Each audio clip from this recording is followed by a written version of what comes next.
ya Tuhan, terima kasih buat siang hari ini kami merasakan kasih dan kuasa Tuhan. Kalau kami selalu berpikir yang buruk tentang orang lain, Tuhan selalu berpikir yang indah tentang kami. Terima kasih ya Tuhan, sebuah rahmat anugerah yang begitu besar.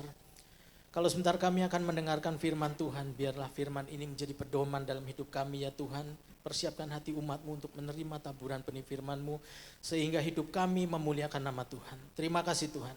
Hanya di dalam nama Yesus kami berdoa dan bersyukur. Haleluya. Katakan amin. Silahkan duduk Bapak Ibu Saudara. Hari ini saya akan membawakan sebuah tema Be a Better Person. Slide saya boleh ditayangkan. Nah, menjadi pribadi yang lebih baik. Tentu kita semua mau ya Bapak Ibu yang menjadi pribadi lebih baik. Katakan amin. Ya. Cuma masalahnya kadang-kadang tuh kita mencoba tapi gagal lagi gitu ya.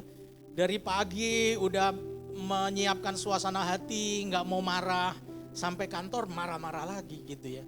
Karyawan nggak ada yang benar, dimaki-maki lagi gitu ya. Wah, kita mau sabar sama istri, sama suami mau sabar, tapi kok gagal lagi gitu ya. Wah, anak-anak bikin masalah, kita udah pengennya baik menyayangi anak-anak, tapi bikin masalah, jadi kacau lagi gitu ya. Pacaran mau baik-baik, tapi kok ya berantem melulu gitu. Nah itu yang terjadi Bapak Ibu. Nah kita akan buka satu ayat firman Tuhan di kitab Roma, silakan. Kita baca sama-sama ya Bapak Ibu ya. 1, 2, 3. Sebab bukan apa yang aku kehendaki yaitu yang baik yang aku perbuat, melainkan apa yang tidak aku kehendaki yaitu yang jahat yang aku perbuat. Nah ternyata Rasul Paulus sama, dia pernah merasakan atau bergumul seperti ini. Saya tuh pengennya baik loh sama orang ya, tapi kok ya yang keluar jahat lagi gitu. Nah ini kita alami ya dalam kehidupan sehari-hari Bapak Ibu. Nah ada orang-orang yang bahkan sampai kita dewasa gitu ya, kita dipandang oleh sekitar kita tuh sebetulnya tidak seperti orang yang lebih baik gitu ya. Contoh ya misalnya ada orang yang udah lanjut usia gitu, tapi anak-anaknya gak mau deket sama dia gitu ya. Apalagi cucunya gak mau deket gitu ya. Nah ada apa gitu, oh selidik punya selidik, ternyata waktu anak-anak kumpul, ini si opa atau si oma ini ngomongnya ini lagi, nyelekit lagi gitu ya. Nasehat, gimana anak lu gak bisa ngurus anak lu kurus nih, gini-gini, macam-macam ngomong terus gitu ya. Nah jadi pada akhirnya orang itu tidak mau dekat dengan kita. Atau kita seorang pemimpin perusahaan yang pengennya tuh perusahaannya maju gitu ya. Tapi kita gagal, kenapa? Karena selalu maki-maki karyawan kita gitu.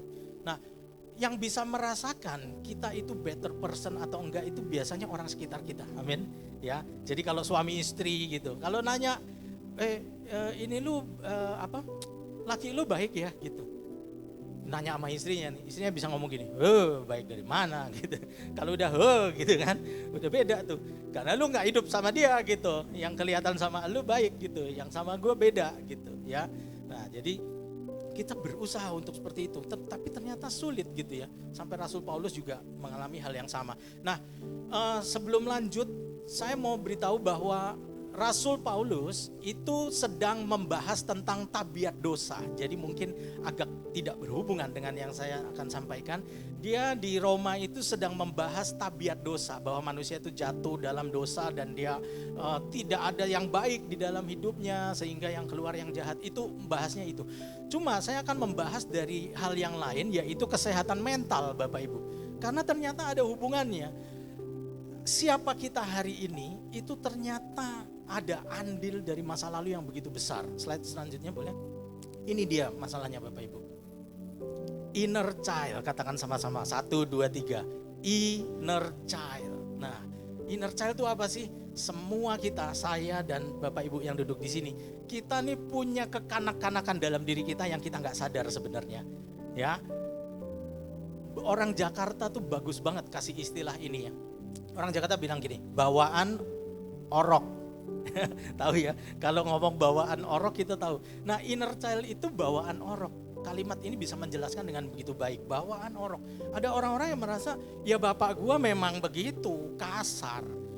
You mau berharap married sama ai alus-alus, gak bisa. Udah bawaan oroknya begitu. Nah Kita kenal yang seperti itu ya Bapak Ibu. Nah hari ini kita akan belajar, ternyata inner child ini terbawa saat kita hari ini duduk di tempat ini tanpa kita sadar. Nah kita mau belajar ada 8 inner child. Hari ini saya khotbah poinnya paling banyak dari biasanya. Biasanya cuma 1-2 karena saya mau orang pulang tuh ingat gitu. Nah tapi kalau yang kali ini ada 8 karena memang begitu adanya. Kita mau pelajari satu-satu supaya begini ya. Bukannya nanti waktu kita sebut satu-satu terus Bapak Ibu bilang ini, oh itu bapak gua gitu. Oh itu mak gua yang begini. Oh itu encik gua tuh memang kayak gitu. Enggak gitu. Kalau begitu ceritanya khotbahnya gagal. Katakan amin. Ya khotbahnya gagal. Tapi 1-8 yang ada gini, saya yang mana? Saya yang mana yang kena? Karena itu yang bikin masalah sampai hari ini. Yang kita dicap orang gak sabaran, yang kita dicap jadi orang yang pemarah, gak bisa ngampuni, ngomongnya kasar, itu semua dari sana.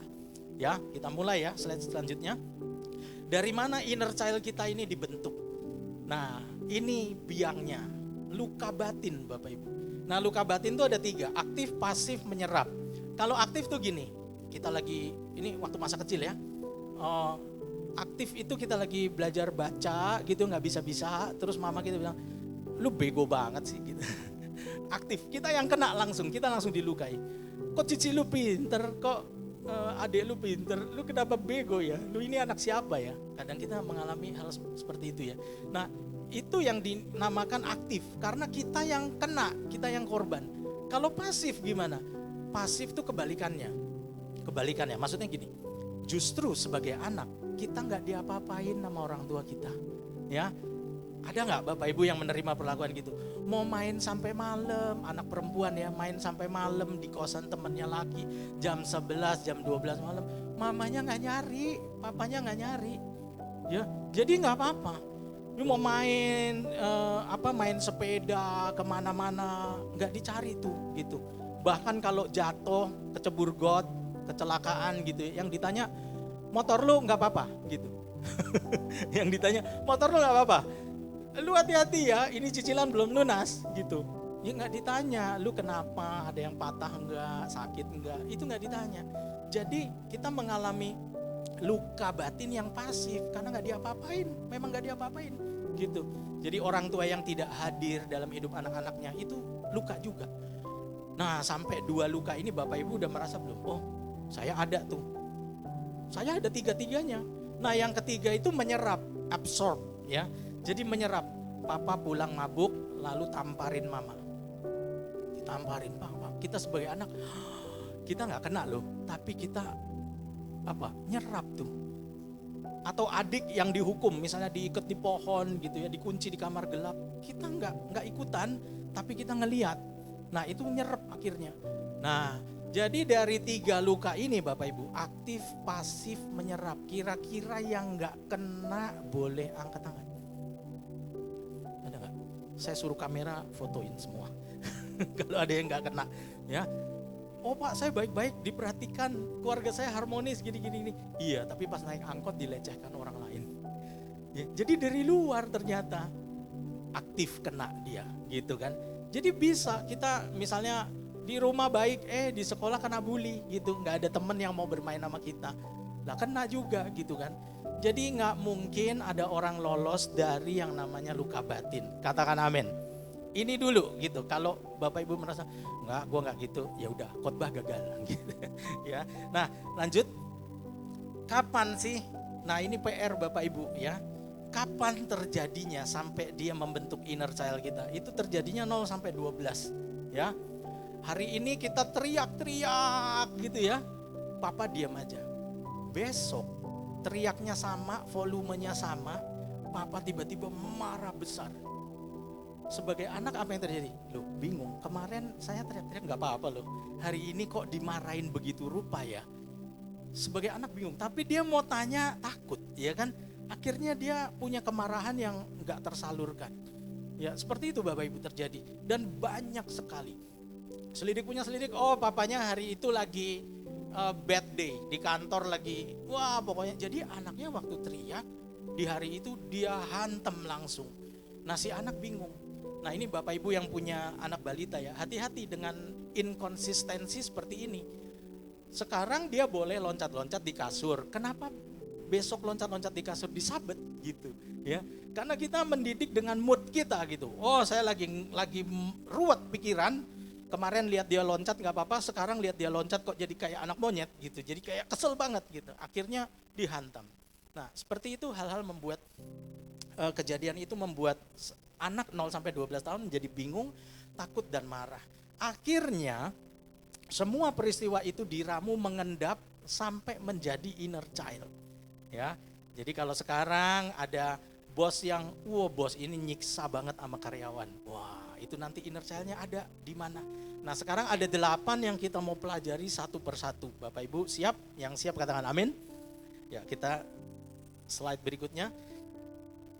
Ini yang pertama. Yang pertama itu inner child tantrum. Nanti saya rangkum 1 sampai 8 keluar. Jadi Bapak Ibu kalau mau foto nanti di belakang boleh. Ya. Jadi yang pertama tantrum. Ini harus selalu dituruti kemauannya. Saat itu juga dia akan melakukan segala sesuatu untuk mencapai tujuannya. Dan emosional bila kehendaknya tidak dituruti gitu ya. Nah, kalau anak-anak tantrum kita tahu ya, dia teriak-teriak, dia nggak dibeliin permen, dia guling-guling di lantai begitu ya. Nah, tapi inner child ini kalau kebawa sampai mereka dewasa, apa yang terjadi? Misalnya kita seorang istri, kita pengen tas yang bagus atau perhiasan yang bagus, terus bilang, yang beliin ya, aku mau gitu.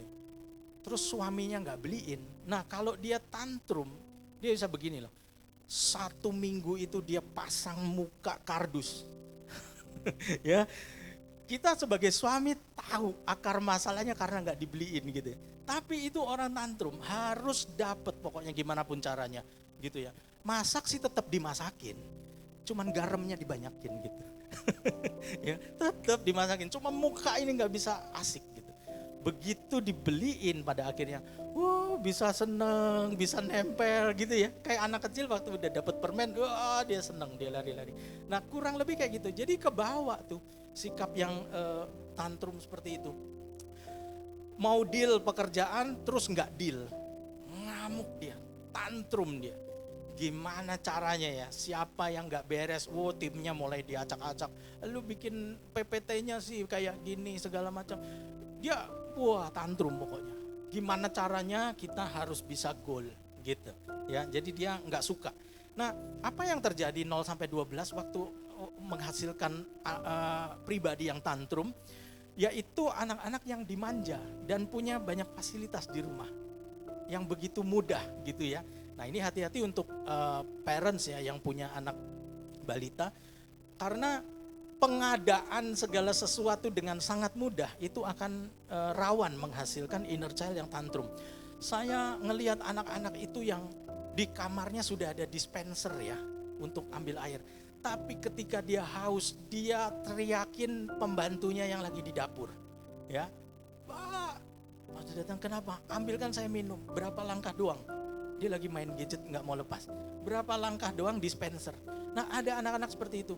Akhirnya ketika hidup itu tidak lagi adil buat dia, dia merasa ini nggak bisa. Setiap hari saya dilayani, sekarang tidak gitu. Ya. Jadi bayangkan kalau ini seorang suami atau seorang istri atau seorang anak, seorang kepala perusahaan atau seorang pelayan Tuhan sekalipun, begitu tantrum itu sangat berbahaya gitu ya. Nah, ini yang pertama ya, Bapak Ibu perlu lihat ada nggak saya gitu. Gampang aja ngeceknya. Kalau saya nggak dapat sesuatu, apa yang terjadi? Ada orang tuh yang ya udah mungkin lain kali. Ada yang gitu ya. Tapi kalau tantrum nggak bisa. Gimana caranya ini bisa dapat gitu. Ya, kalau nggak dia macem-macem, betein suaminya, betein pacarnya, nggak dibeliin sesuatu gitu ya. Nah, slide kedua, selanjutnya. Manipulator, ini inner child manipulator. Dia itu licik dalam cara untuk mendapatkan apa yang diinginkan.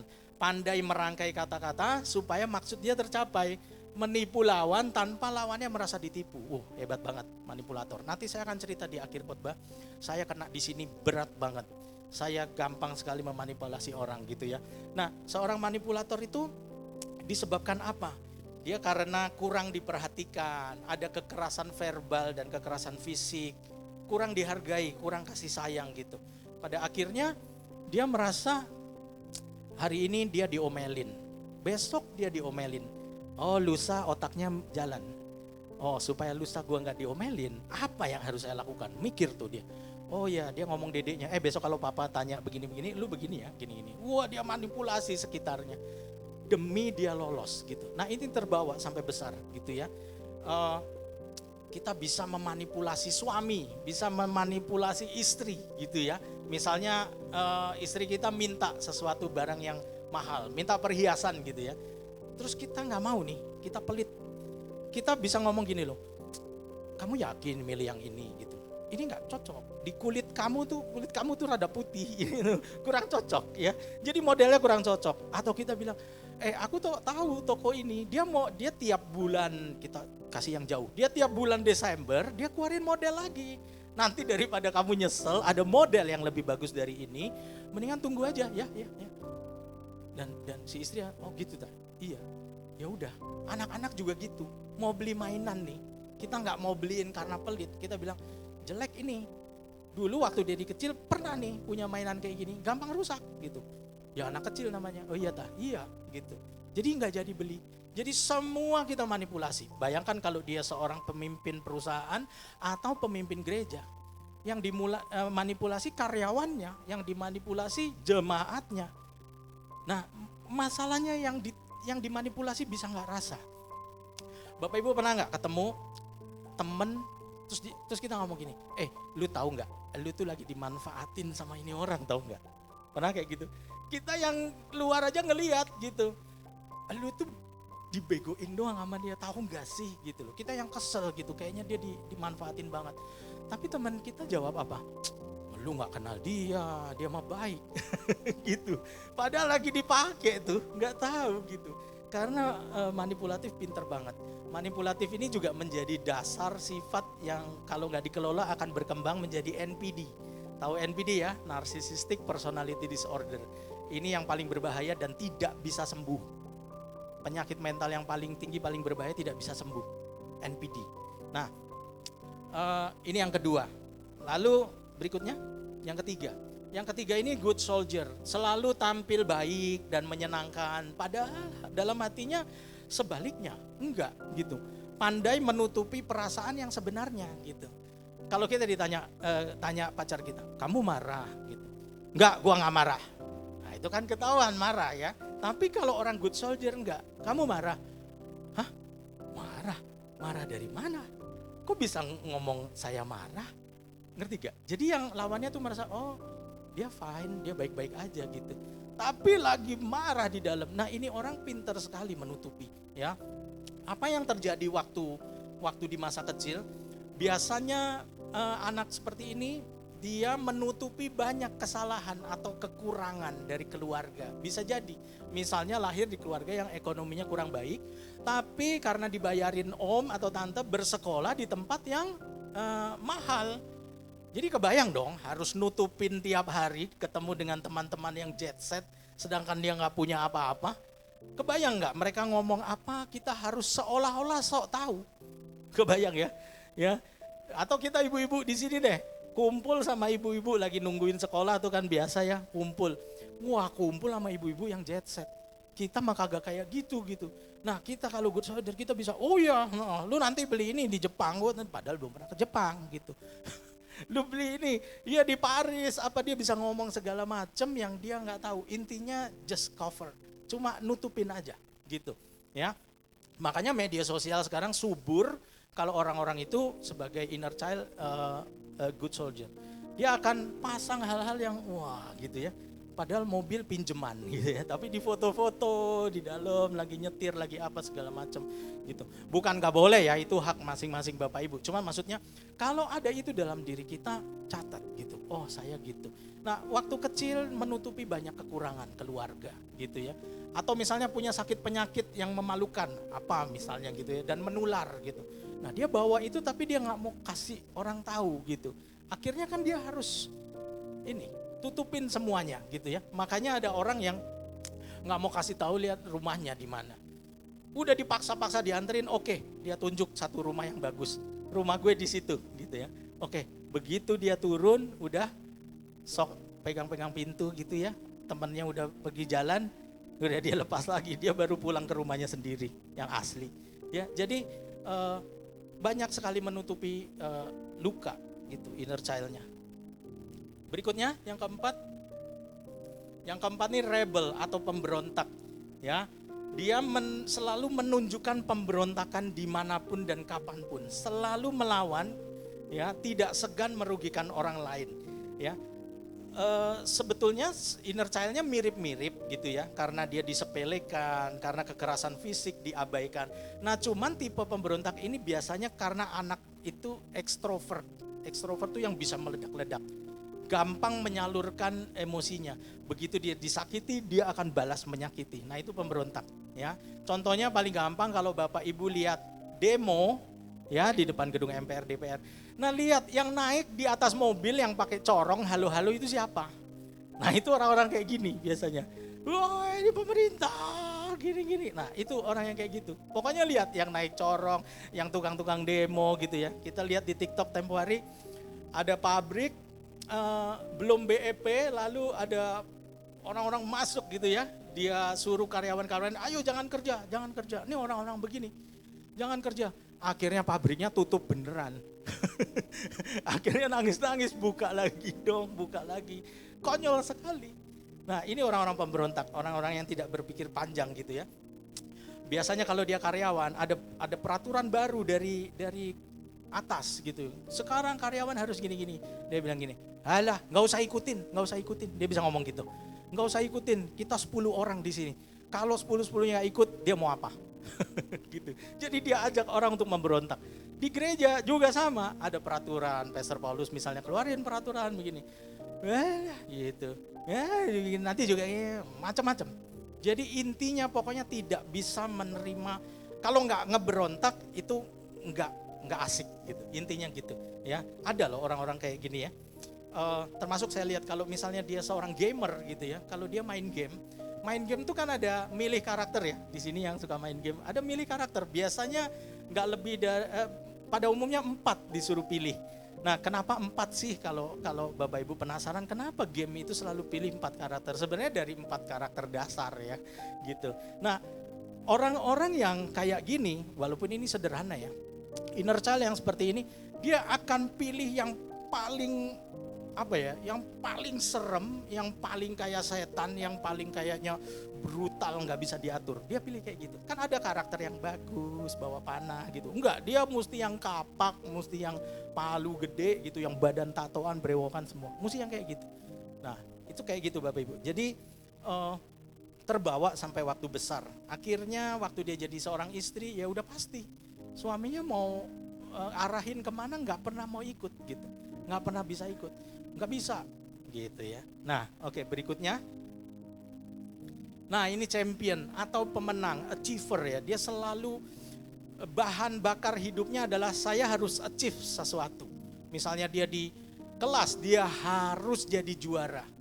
Jadi bahasa Inggris bagus jelasinnya.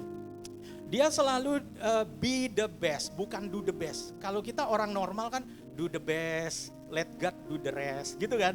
Maksudnya ya waktu berusaha sebaik-baiknya lah, soal nanti hasilnya gimana ya, hasil tidak mengkhianati usaha, katakannya gitu kan. Nah, tapi orang-orang kayak gini enggak, bukan do the best tapi dia be the best. Jadi dia enggak peduli cara. Kalau harus ikut teman-teman kantornya enggak peduli, kalau harus jilat kiri kanan enggak peduli, yang penting achieve. Ya, jadi misalnya masuk satu insuran, oh dia harus diamond, harus ruby, harus whatever, harus begitu. Jadi ketika maju di panggung itu satu yang pencapaian dia yang ini loh, gitu. Ya, jadi orang-orang seperti ini akan selalu capai dalam hidupnya. Kenapa? Karena ya pasti waktu kecil tidak dihargai. Melakukan sesuatu, gitu doang, lu anak-anak gitu. Jadi nggak dihargai. Atau dibanding-bandingkan, coba mana, nggak bisa kan lo kayak si anaknya si om, tante, siapa disebut, nggak bisa kan kayak gitu kan. Wah, jadi dia ada kemarahan gitu ya. Nah, saya paling seneng ceritain kisahnya Ibu Indri Gautama ya, pendeta Indri Gautama. Dulu dia dikenal sebagai orang yang sangat keras. Dia itu tipe ini, champion, achiever. Awal mulanya sederhana. Waktu berprestasi, papanya dia ke papanya, saya sudah berprestasi gitu ya waktu sekolah. Papanya bilang, terus kenapa? Seorang murid kan harus belajar, harus dapat nilai bagus. Sama kayak bapak lu harus kasih lu makan. Terus bedanya di mana gitu. Wah, dia sakit. Dia bilang, saya akan belajar di luar negeri gitu kan. Dia pengen buktiin lagi sama papanya. Papanya ngomong apa? Hah? Ke luar negeri sekolah, gua nggak bakalan bayarin lu sesen pun. Papanya bilang gitu. Oh enggak, saya nggak minta papa, tenang aja. Dia cari duit sendiri, sampai dia bisa sekolah di luar negeri. Akhirnya dia lulus dengan cum laude. Bayangin Bapak Ibu, dia cum laude gitu loh. Lulusan terbaik gitu. Tahu waktu pulang bawa ijazah ke papanya, dia bilang, ya udah berasa hebat sekarang. Papanya gitu, udah berasa hebat, udah bisa cum laude di negeri orang, udah berasa hebat. Wah, dia bilang hari itu saya punya niat dalam diri saya sendiri, saya akan hancurkan papa saya. Itu dia ngomong di kesaksiannya, masih ada di podcast kita. Dia ngomong, saya tinggalkan papa, saya pergi ke ruangan lain, saya bilang saya akan hancurkan bisnis papa. Dan dia gak main-main, seorang champion, seorang achiever itu jangan ditantang. Ya, dia bikin perusahaan yang sama dengan papanya, ya, somehow gimana dia lakukan untuk hancurkan itu. Jadi misalkan ada tender, dia ikut masuk. Jadi lawan dia siapa? Papanya, gitu.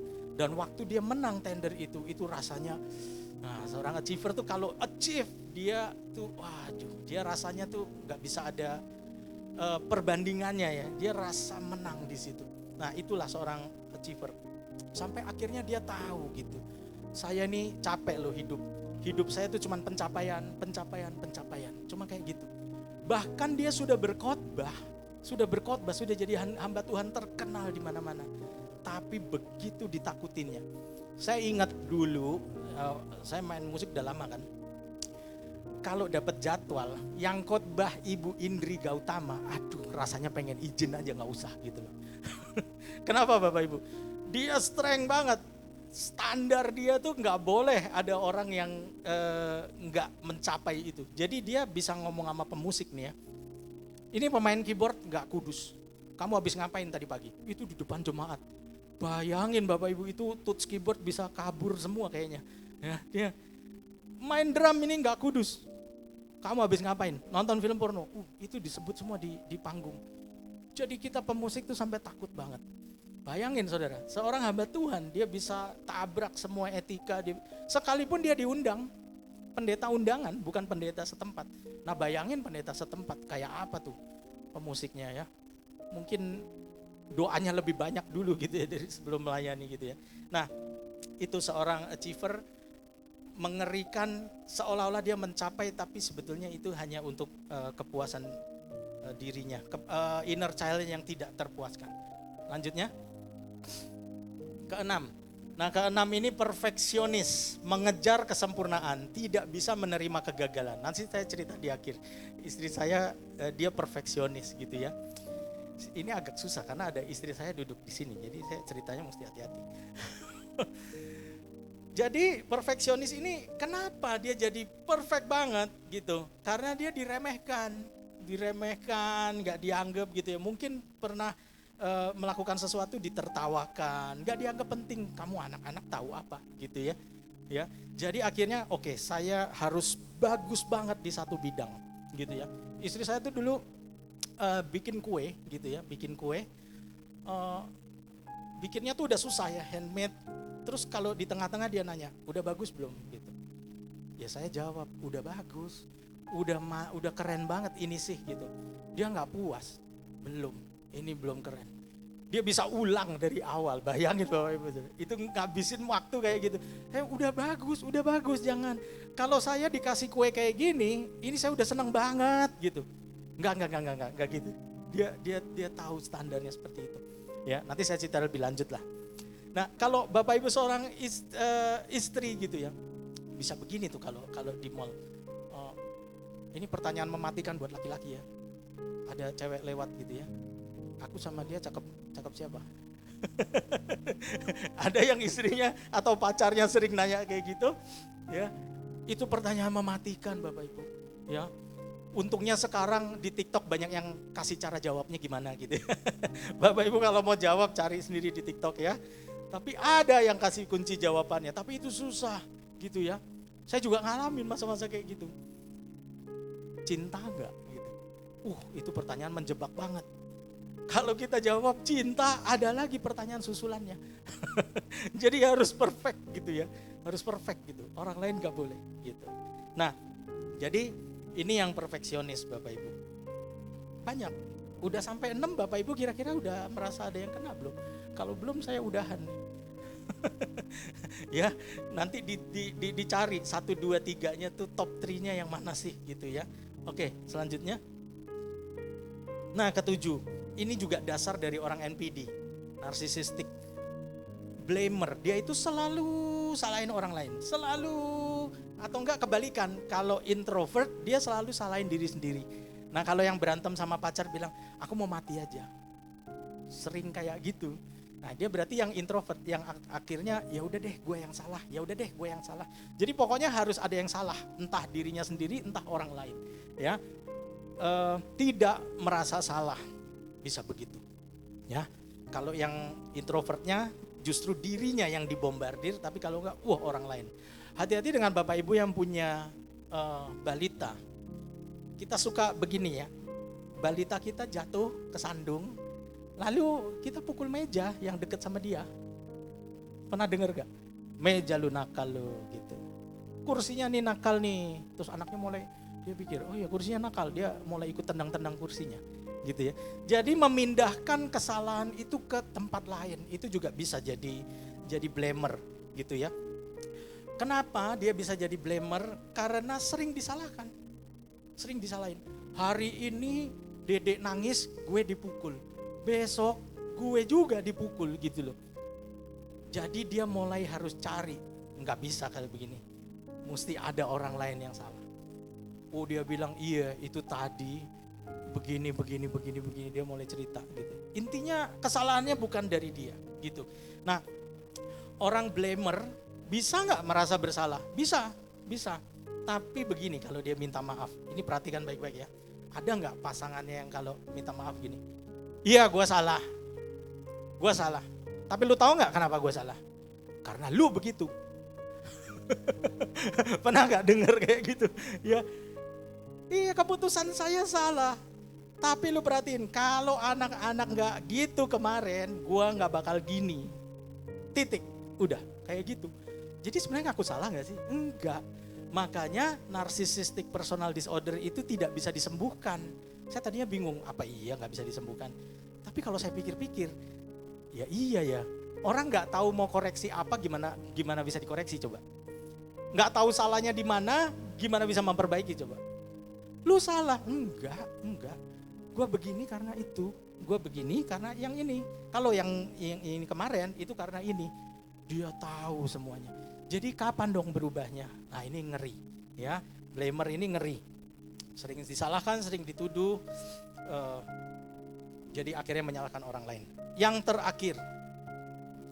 terakhir savior. Ini dia juru selamat. Harus selalu tampil membantu orang. Walaupun dia lagi susah, gak apa-apa. Dia bisa pinjam duit untuk ngasih pinjam orang lain. Jadi supaya, gitu ya.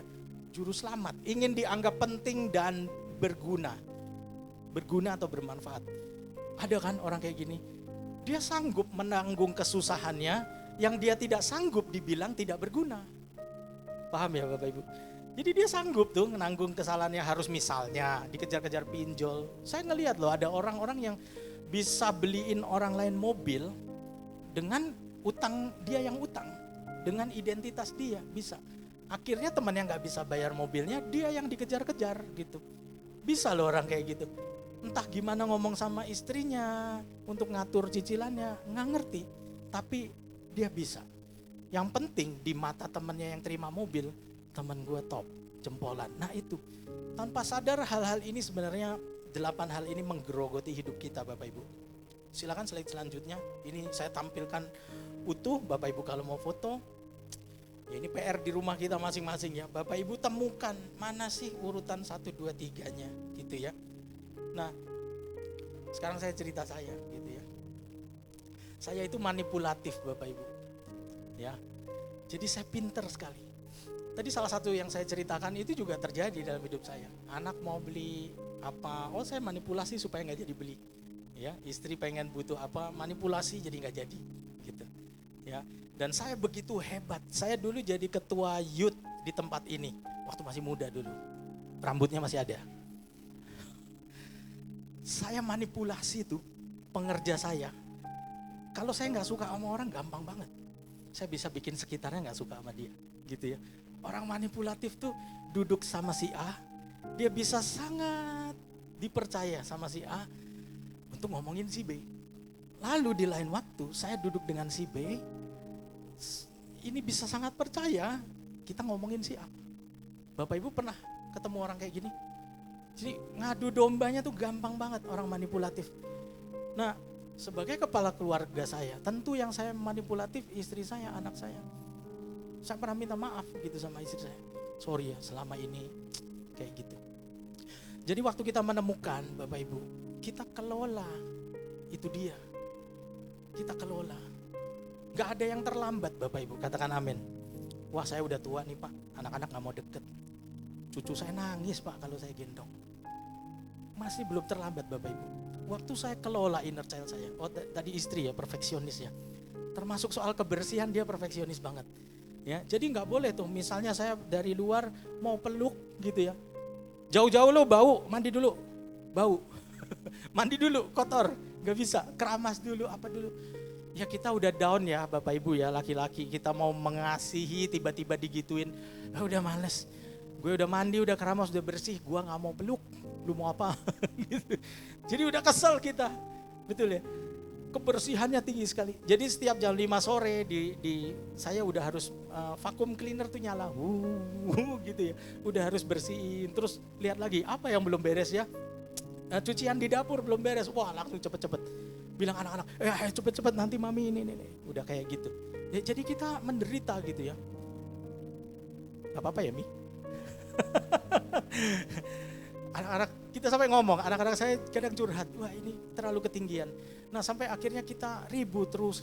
Saya ngalamin pernikahan awal-awal tuh seperti neraka level 7 Bapak Ibu. Udah mentok tuh. Tiap ngomong ribut. Ya. Nah akhirnya kita tahu, terus kita kelola gitu ya, kita kelola. Saya sering cerita di sini, saya sadarnya waktu itu gimana, saya lihat cermin. Waktu lihat cermin saya kok gak kenal nih orang siapa ya. Ya tahu dulu ada rambutnya, sekarang enggak. Tapi saya enggak kenal. Saya lihat mata, hidung, saya enggak kenali diri saya sendiri. Saking banyaknya orang yang saya manipulasi. Saking banyaknya saya pakai topeng A, B, C di depan A begini, saya manipulasi semua. Sampai saya nyerah, saya bilang saya enggak kenal orang di depan cermin ini. Tuhan saya mau bertobat. Akhirnya lewat banyak seminar, segala macam. Akhirnya kita ketemu, oh iya. 1, 2, 3 saya tuh di sini. Istri juga. Akhirnya kita mengelola. Dan itu proses ya Bapak Ibu. Bukan berarti sekarang sudah sempurna, enggak. Inner child itu hanya bisa dikelola, dihilangin enggak bisa gitu. Jadi suatu waktu dia ke-trigger lagi, dia bisa, tapi reaksi kita yang sudah berbeda. Kalau kita punya mindset I want to be a better person gitu. Amin Bapak Ibu. Jadi kita kelola. Jadi hidup udah lebih enak. Dulu kalau ditanya orang, udah sampai mana? Oh udah sampai Cideng, padahal baru bangun. Gampang banget lu ngomong kayak gitu, gampang banget. Tapi sekarang terlambat. Iya, saya bakal terlambat nih. Kalau anak saya minta sesuatu yang saya nggak bisa afford, saya bilang, nak, Dedi belum ada duitnya. Doa ya. Kalau Tuhan izinkan, kamu pasti dapat barangnya. Amin Bapak Ibu. Enak banget. Saya sekarang bisa nonton gitu ya sama istri. Udah jam 8 malam, dia gak bingung mesin vacuum cleaner belum nyala. Dia gak bingung. Abis itu saya tahu diri sih gitu. Tapi artinya gak kayak dulu. Ini harus gini. Anak-anak juga merasa perubahan kami. Akhirnya ngomong ya gak berantem kayak dulu. Jadi akhirnya saya mengalami, saya pikir pernikahan surga level 7 tuh kayaknya jauh di angan-angan. Ternyata enggak Bapak Ibu. Saya sering cerita ya, waktu dulu neraka. Istri saya waktu tidur, saya bilang gini, saya salah kawin. Saya salah pilih orang. Bisa kayak gitu loh Bapak Ibu. Tapi sekarang saya liatin dia tidur ya. Saya bilang, Tuhan kalau bumi ini diputar kembali, saya tetap akan pilih dia. Karena dia begitu luar biasa ngurusin kita sekarang.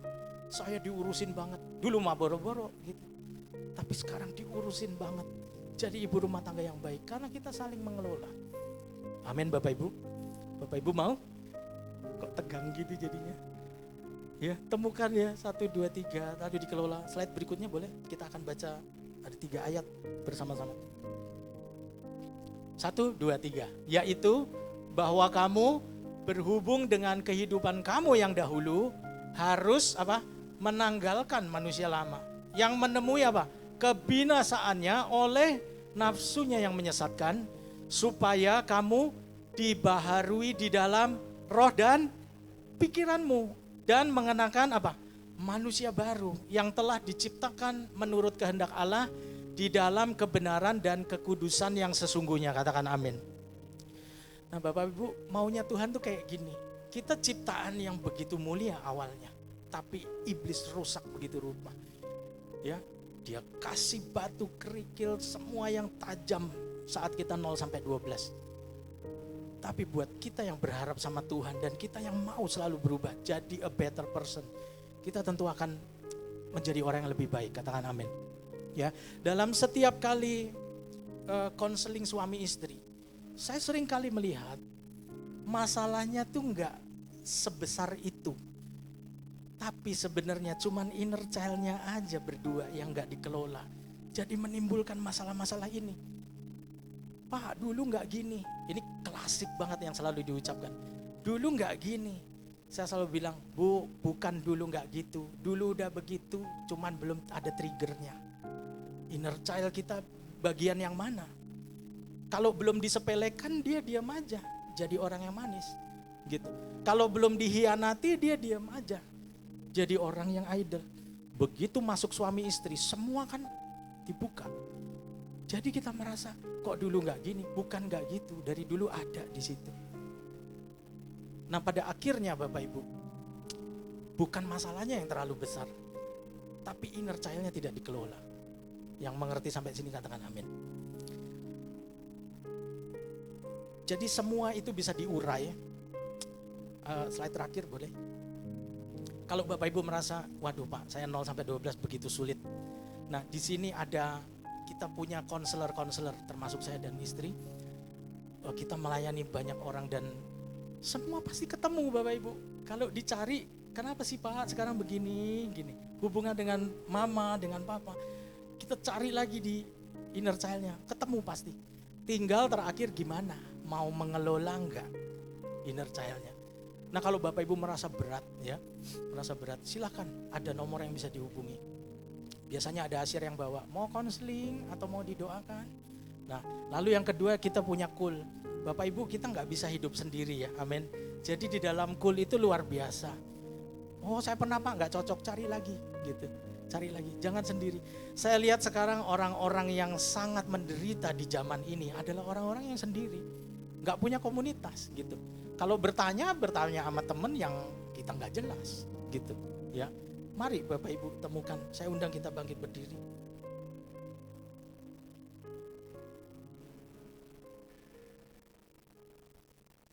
Mari kita angkat satu pujian, menjadi seperti Kau Yesus.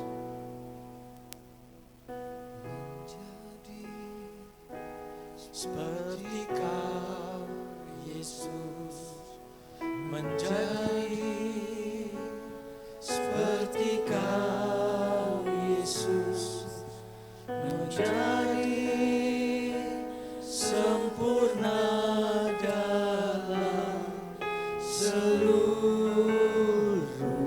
hidup. Menjadi seperti Yesus, menjadi seperti Kau Yesus, menjadi seperti Kau menjadi sempurna dalam seluruh. Mari dengan lebih sungguh-sungguh angkat kedua tanganmu. Biar ini jadi doa kita, menjadi seperti-Mu, menjadi seperti Kau Yesus, menjadi seperti Kau Yesus, menjadi sempurna dalam seluruh hidupku. Mari kita berdoa. Mungkin sementara kita duduk di tempat ini, Roh Kudus ingatkan inner child yang harus kita hadapi dan kelola. Pak, saya tidak pernah menjadi suami yang betul-betul maksimal. Setiap kali berbicara dengan istri kami harus berkonflik. Anak-anak tidak menurut dan sebagainya. Usia kita berjalan terus Bapak Ibu. Dan saya katakan tidak ada yang terlambat. Masalah-masalah dalam hidup kita sering kali muncul. Bukan karena masalah dari luar, akan tetapi dari dalam pribadi kita. Ketidakpuasan kita melihat hasil yang dicapai. Ketidakpuasan kita melihat anak-anak kita, istri kita. Karena kita terapkan standar yang begitu tinggi. Itu semua bersembunyi di dalam hidup kita. Mari Bapak Ibu hari ini mendengar firman Tuhan. Minta Tuhan, minta Roh Kudus untuk membantu dalam hidup kita. Tuhan Yesus, aku berdoa buat umat-Mu di tempat ini, umat GMCC yang Tuhan berkati dan Tuhan sayangi. Tuhan, mari Engkau berperkara hari ini Tuhan, buat setiap pribadi demi pribadi, karena tidak ada satupun dari kami yang lolos. Hari ini kami punya kerendahan hati, kami punya kerelaan hati mau dibentuk. Mari Roh Kudus bentuk kami, bentuk setiap umat-Mu di tempat ini ya Tuhan, menjadi pribadi-pribadi yang lebih baik, a better person. Dan oleh semua itu, maka keluarga kami akan diubahkan, maka gereja ini akan diubahkan ya Tuhan. Terima kasih Tuhan, terima kasih. Semuanya ini kami alaskan hanya di dalam nama Yesus. Kami berdoa dan mengucap syukur. Mari semua umat Tuhan sama-sama katakan, amin. Tuhan berkati.